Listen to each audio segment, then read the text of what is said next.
भगवान जैसे रखें हम वैसे रहें। और आप लोग ना जबरदस्ती अपनी मर्जी चलाते हैं। कर्म तो हमें करना चाहिए, पर हमें मर्जी अपनी नहीं रखनी चाहिए। हम मेहनत पूरा करें, कर्मण्येवाधिकारस्ते, कर्म पूरा करें, बाकी टेंशन ना लें, चिंता ना करें, जो भगवान करेंगे। हम मेहनत करें, यदि पास हो गए तो खुश रहना है, और फेल हो गए समझ लो इसमें ईश्वर की मर्जी है। एक बच्चा 10वीं फेल हो गया, अब बताओ उसे हंसना चाहिए कि रोना चाहिए? 10वीं क्लास में फेल हो गया, बताओ हंसना चाहिए कि रोना चाहिए? आप लोगों के हिसाब से तो रोना चाहिए, लेकिन वो बालक बड़ा समझदार था, रोया नहीं। 10वीं फेल हो गया, 00 नंबर आए, फिर भी खुश, और खुश होके भगवान के पास गया, विधाता आपकी बहुत बड़ी कृपा है। लोगों ने कहा कितना मूर्ख आदमी है, बताओ फेल हो गया और कहता भगवान से बड़ी कृपा है। उस बच्चे ने जो 10वीं फेल हो गया, उसको लगा देखो मैं फेल हो गया हूं तो क्या हुआ, एक दरवाजा ही तो बंद हुआ है मेरे लिए, सारे दरवाजे तो बंद नहीं हुए, बहुत सारे दरवाजे खुले हैं। और उस आदमी ने 10वीं फेल होकर इतनी मेहनत की, अपने आप को इतना सफल बनाया कि आज वह दुनिया का सबसे सफल व्यक्ति हो गया अपनी मेहनत के बल पर। जरूरी नहीं है कि आप 10वीं 12वीं फेल हो जाएं तो आपका कैरियर समाप्त हो जाता ना, एक रास्ता ही तो बंद हुआ, 1000 रास्ते खुले हैं आपके सामने। क्या फेल हुआ व्यक्ति सफल नहीं हुआ? टाटा, बिड़ला, अंबानी की जरा हिस्ट्री उठा के देखो, ये कहां तक पढ़े थे? कोई 8वीं तक पढ़ा था, कोई 5वीं तक पढ़ा था, 10वीं तक तो ये भी नहीं पढ़े थे। लेकिन आज इनके घर में बड़े पढ़े लिखे लोग, इंजीनियर लोग लाइन लगा के खड़े हैं, हमें नौकरी पर रख लीजिएगा। हाँ या ना? बोलो हाँ या ना। तो मैं ये नहीं कहता कि पढ़ना नहीं, मन लगा के आपको पढ़ाई करनी है, पर जीवन में आप यदि एक रास्ते पर असफल हो गए हैं तो इसका अर्थ ये नहीं कि आपके सारे दरवाजे बंद हो गए। एक दरवाजा बंद हुआ है, पर विधाता की ओर से हजारों दरवाजे अभी खुले हैं। किसी दूसरे दरवाजे पर दस्तक दीजिए, आप जरूर अपने मंजिल तक पहुंचेंगे, सफल होंगे। सफल होने के लिए अभी बहुत रास्ते। इसका अर्थ यही है, हमें कोशिश करते रहना चाहिए अपने सफलता के लिए, और तब तक कोशिश करनी चाहिए जब तक हम सफल ना हो जाएं। हमें चिंता नहीं करनी चाहिए, हम पास हो, हम मेहनत से पढ़ें, मेहनत करें, लिखें, ईमानदारी से पढ़ें, ईमानदारी से लिखें, 100% पढ़ें, 100% लिखें, लेकिन टेंशन ये ना पालें कि पास होंगे कि नहीं। तुम्हारा प्रेजेंट अच्छा है तो तुम्हारा भविष्य भी अच्छा ही होगा, फ्यूचर अच्छा ही होगा। यदि प्रेजेंट बिगड़ा तो फ्यूचर बिगड़ा। जिसका वर्तमान अच्छा उसका भविष्य अच्छा, जिसका वर्तमान बिगड़ा उसका कल भी बिगड़ेगा।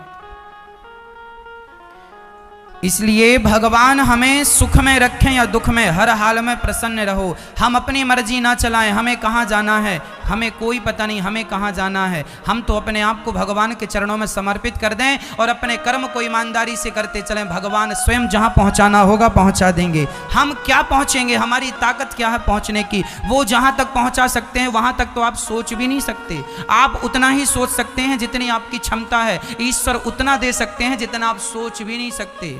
ईश्वर की क्षमता ज्यादा है। मैया, ओ मोबाइल वाली मैया, हो गई पंचायत? तो हम टेंशन ना पालें और आप लोग बिल्कुल दुखी ना हुआ करिए। हर हाल में भगवान की कृपा को महसूस किया करो। यदि आज आप असफल हुए हैं, यदि आज आपके जीवन में नुकसान हुआ है, कोई बात नहीं, फायदा भी होगा। आप यदि आज असफल हैं तो मुझे विश्वास है कल सफल भी होंगे। लेकिन एक चीज आपको रखनी पड़ेगी, जो है धैर्य। धैर्य भी रखना पड़ेगा और भगवान पर विश्वास भी रखना पड़ेगा, और इन दोनों के साथ आपको कर्म करते रहना होगा। ईमानदारी से आगे बढ़ते रहने होगा। जब आप ईमानदारी से आगे बढ़ते रहेंगे तो मुझे विश्वास है कि आप जीवन में सफल होंगे, जीवन में सफल जरूर होंगे। थोड़ा सा टाइम लगेगा पर आपकी सफलता आप तक पहुंचेगी। तो महाभारत का युद्ध केवल दुर्योधन की गलती से हुआ ना। अच्छा, दुर्योधन के पिता का नाम क्या था मेरी मां? बोलो। धृतराष्ट्र। हम भगवान से यही प्रार्थना करेंगे कि भगवान धृतराष्ट्र जैसा पिता किसी को ना मिले। धृतराष्ट्र जैसा पिता किसी को ना मिले। महाभारत की सबसे बड़ी भूमिका धृतराष्ट्र जी ने निभाई। ये ऐसे पिताजी हैं कि इनका बेटा इनके सामने एक लड़की की इज्जत, एक महिला की इज्जत लूट रहा है, उसके कपड़े उतार रहा है।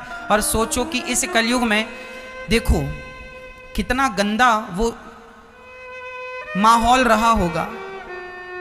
आज इस कलयुग में ना कैसा भी बेटा हो, नालायक से नालायक, लेकिन वह अपने पिता के सामने तो किसी लड़की के कपड़े नहीं उतारेगा। इस कलयुग में तो ऐसा मुझे लगता नहीं कि कोई नालायक से नालायक बेटा भी अपने पिता के सामने किसी महिला के कपड़े नहीं उतारेगा। लेकिन वो कैसा बेटा रहा दुर्योधन और दुशासन, जो अपने पिता के सामने कपड़े उतार रहा। अपने गुरुजी के सामने कपड़े, चल पिता की इज्जत ना करे गुरु की तो कर। पितामह गुरु द्रोणाचार्य बैठे थे, चल इनकी ना सही पितामह की तो कर, पितामह भीष्म बैठे थे। लेकिन मेरी माँ, जब बाप की आंखें फूट जाती हैं ना, और धृतराष्ट्र केवल आंखों से अंधे नहीं थे मेरी माँ, जो अंदर के कुछ ज्ञान विवेक की चक्षु होती हैं, आंखें ज्ञान वैराग्य की, वह भी फूटी पड़ी थी। सोचने समझने, विचार निर्णय डिसीजन लेने की जितनी आंखें थी, सब तरफ से धृतराष्ट्र अंधे थे। याद रखना मेरी मां, धृतराष्ट्र यदि दुर्योधन गलती, यदि बच्चे गलती करें तो उनके पिता उन्हें गाल में थप्पड़ मार के सही रास्ता बताएं। और जब बेटा गलती करे और बाप भी नजारा चुपचाप देखे, तमाशा देखे, तो फिर कल धृतराष्ट्र को रोना पड़ेगा। जब सारा महाभारत हो गया ना, तब भीम भैया धृतराष्ट्र को रोटियां देते हैं। ए बुढ़े खा, रोटियां फेंक कर देते हैं, ए बुढ़े खा। अब धृतराष्ट्र रोते हैं और रोते रोते विदुर जी से शिकायत, ए विदुर सुनो, विदुर विदुर, ये जो दुर्योधन ये है ना भीम, कुत्तों की तरह रोटी देता है हमें, कुत्तों की तरह, बुढ़ापा बिगड़ गया कुत्तों की तरह। विदुर जी ने डांटा, कुत्तों की तरह? तुम तो इस लायक भी नहीं हो कि तुम्हें कुत्ते की तरह रोटी दी जाए, पर फिर भी धन्यवाद दो उस भीम का जो कम से कम कुत्तों की तरह तुम्हें रोटी देता, तुम इसी लायक हो। तुम्हें समझाया था पहले के इस दुर्योधन का त्याग कर दो, नहीं तो यह सर्वनाश कर देगा, पर तुम्हारे अंदर पुत्र मोह का भूत सवार था। बड़ा पुत्र पुत्र करते थे, मेरा बेटा गलत है, फिर भी बेटा, अरे गलत है तो उसे 2 थप्पड़ मारो, गलत है तो फिर भी।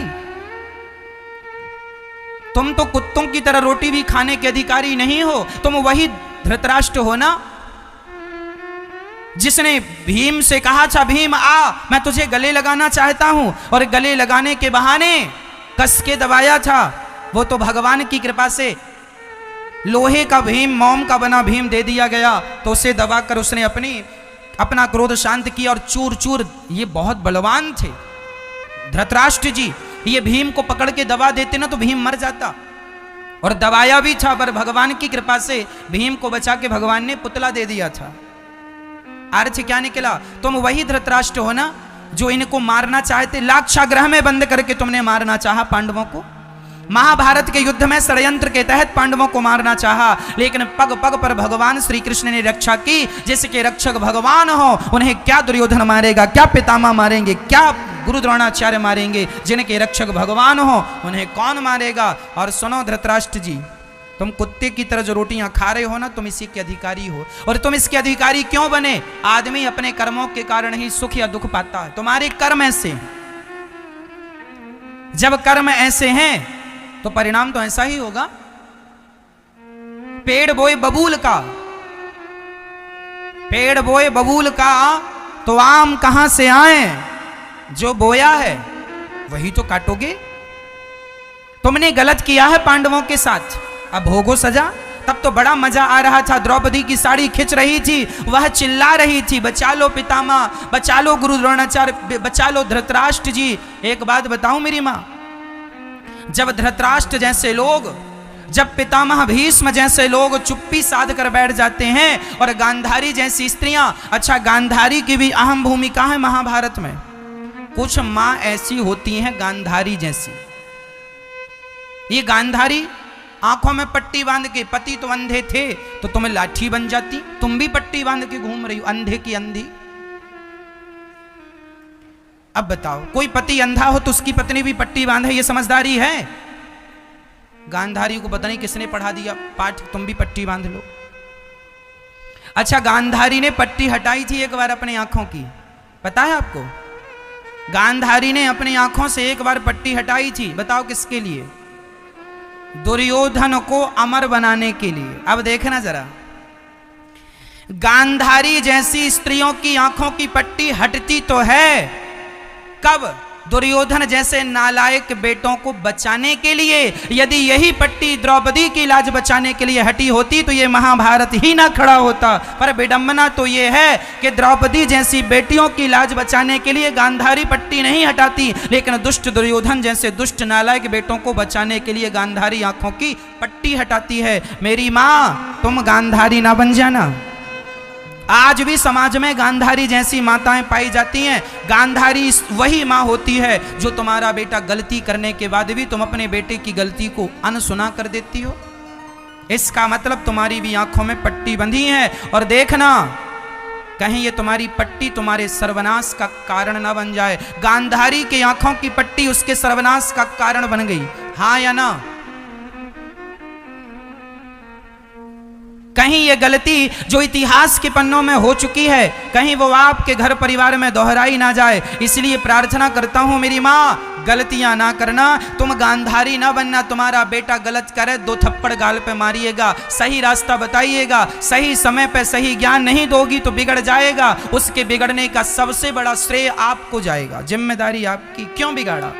दुर्योधन बिगड़ गया 2 लोगों की गलती से, गांधारी और धृतराष्ट्र। ना मां गांधारी जैसी हो किसी की, ना बाप धृतराष्ट्र जैसा हो किसी का।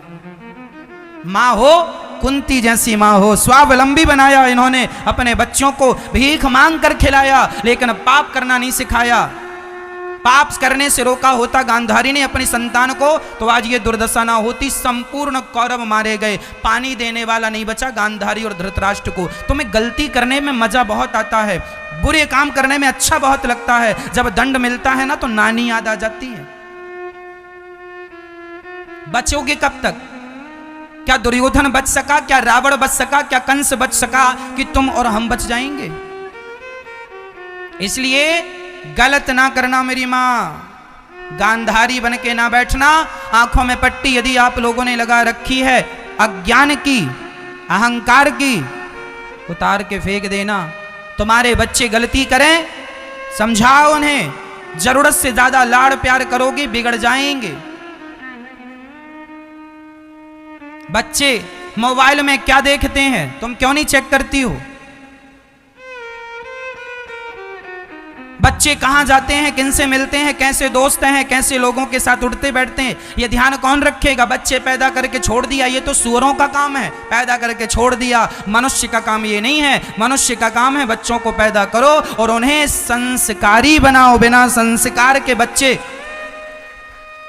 यदि हैं तो वह कोई बच्चे हैं। संस्कारहीन संतान तुम्हारा भी नाम डुबोएगी, खुद का नाम तो डुबाएंगे ही।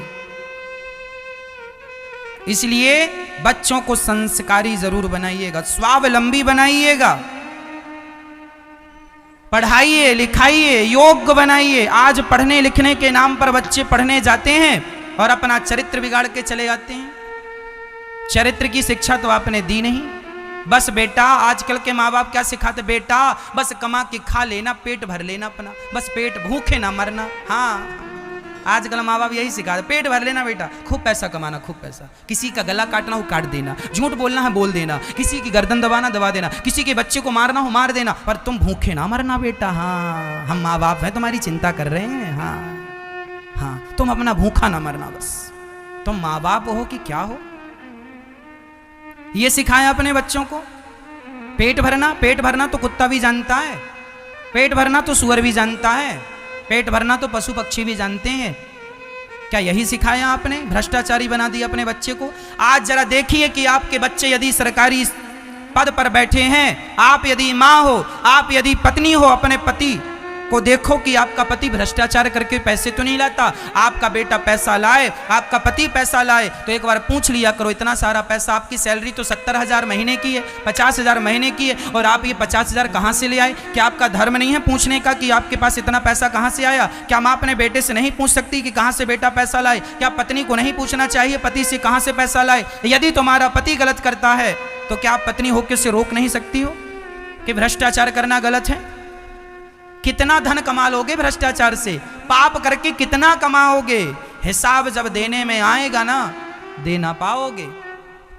इसलिए प्रार्थना करता हूं मेरी माँ, गलत ना करना, बच्चों को ईमानदार बनाना, अच्छे पद पर जाएं, अच्छी नौकरी करें, लेकिन ईमानदारी से करें। बेटा मर जाना है, जो सरकार देती है वही सैलरी लेना है, 1 रुपए भी भ्रष्टाचार का नहीं खाना। जब आप सभी आज ये धरती चल रही है ना, भ्रष्टाचारियों के बल पर नहीं, इन भ्रष्टाचारियों के बीच में कोई एक ईमानदार बैठा होगा, उस एक के बल पर यह संसार चल रहा है, ये देश चल रहा है, एक ईमानदार के बल पे चल रहा है। आपके शहर में यदि 10 भ्रष्टाचारी हैं और एक ईमानदार है, उस एक के बल पे सब चल रहा है। सब नालायक हो जाएंगे, सब भ्रष्टाचारी हो जाएंगे, पृथ्वी रसातल में चली जाएगी, घोर कलयुग आ जाएगा। इसलिए प्रार्थना करता हूं, अपने बेटे को दुर्योधन ना बना देना, और तुम धृतराष्ट्र और गांधारी ना बनना। और मां अकेली बहुत होती है, तुम ये ना कहा करो कि बाप संस्कार देगा, बाप भी संस्कार दे बच्चों को, लेकिन माता कुंती ने अकेले 5-5 बच्चों को पाल पोस के बड़ा भी किया, और माता कुंती अकेले ने 5 को संस्कार भी दिया। यदि एक कुंती माता 5 बच्चों को संस्कारी बनाकर उन्हें धर्मराज युधिष्ठिर बना सकती है, गांडीवधारी अर्जुन बना सकती है, तो तुम अपने 1-2 बच्चों को तो पढ़ा लिखा के संस्कार दे के कुछ कुछ बना ही सकती हो ना माँ। कुंती की तरह बच्चों को परवरिश करो, कुंती की तरह पढ़ाओ लिखाओ, कुंती की तरह संस्कार दो अपने बच्चों को। 5 थे, संगठित थे शुरू से लेके आखिरी तक, एक भी बार इन 5 में किसी का झगड़ा हुआ हो तो बता दो। यह कुंती की परवरिश थी, और यह गांधारी की परवरिश थी कि भरी सभा में किसी स्त्री की लाज लूट रहा। अब तुम देख लो कि तुम्हें कुंती बनना है कि गांधारी बनना है। गांधारी का दुर्योधन होगा और कुंती का अर्जुन होगा। अब देख लो कि अर्जुन चाहिए कि दुर्योधन चाहिए। अर्जुन उन्हीं को मिलेगा जो कुंती होंगी, और धृतराष्ट्र उन्हीं को मिलेगा जो गांधारी। तुम गांधारी हो तो धृतराष्ट्र ही तुम्हारी झोली में आएगा, दुर्योधन ही तुम्हारी झोली में आएगा। अपने आप को कुंती बनाओ, माता मदालसा बनाओ, अच्छी मां बनो, अच्छा बाप बनो। पिता कैसा होना चाहिए? धन्य है वो पिता जिन्होंने अपने बच्चों को वो संस्कार दिए। दशरथ जी जैसा पिता कहां मिलेंगे? पिता ने कह दिया बेटा वनवास जाना है, एक बार राम जी ने पलट के नहीं पूछा मेरी गलती क्या है ना। माँ ने कह दिया, पिता ने कह दिया, पर्याप्त है। माँ बाप का वचन सिर आंखों पे चल पड़े, कोई पलट के उत्तर नहीं, कोई पलट के जवाब नहीं। यह धर्म है। कहां गए वो बच्चे जो माँ बाप की आज्ञा का पालन करते थे? नुकसान किसी का नहीं है मेरी माँ, नुकसान सिर्फ आपका होगा। चलो दुर्योधन नालायक था, तो दुर्योधन की नालायकी की सजा मिली किसे? उन्हीं के मां बाप को तो मिली। धृतराष्ट्र गांधारी के अंत में रोने के लिए आंसू भी तो नसीब नहीं हुए। तुम गलत करोगे तो उस गलत का परिणाम तुम्हें ही पड़ोसी नहीं भोगेगा, जमाना नहीं भोगेगा, आप ही उसके अधिकारी होंगे। इसलिए बुरा ना करना, गलत ना करना। महाभारत का युद्ध हुआ, भीष्म पितामह चुप्पी साधे बैठे हैं, कोई उत्तर नहीं। जब भरी सभा में अच्छा जुआ खेला गया, देखिए कौरवों ने जुआ कितने अधर्म से खेला था। जुआ खेल का एक नियम होता है कि जो जुआ खेलता है वही पांसे फेंकता है, लेकिन पहला अधर्म यह था कि जुआ खेल रहा था दुर्योधन और पांसे फेंक रहे थे मामा शकुनी। ये शकुनी मामा कौन है? ये शकुनी मामा गांधारी के भैया हैं, धृतराष्ट्र के साले हैं।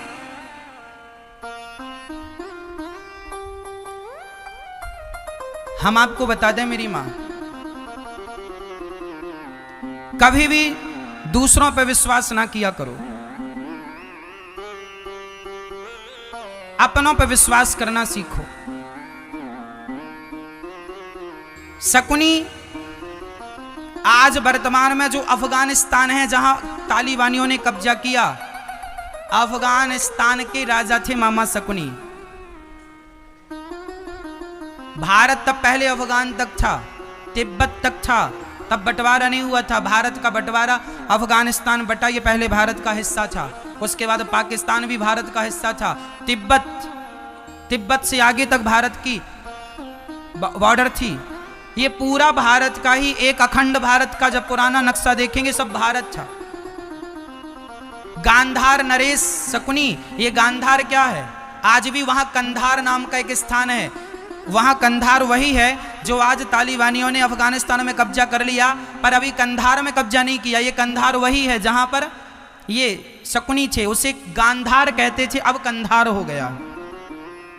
अफगानिस्तान के राजा थे ये। गांधारी अफगानिस्तान की थी।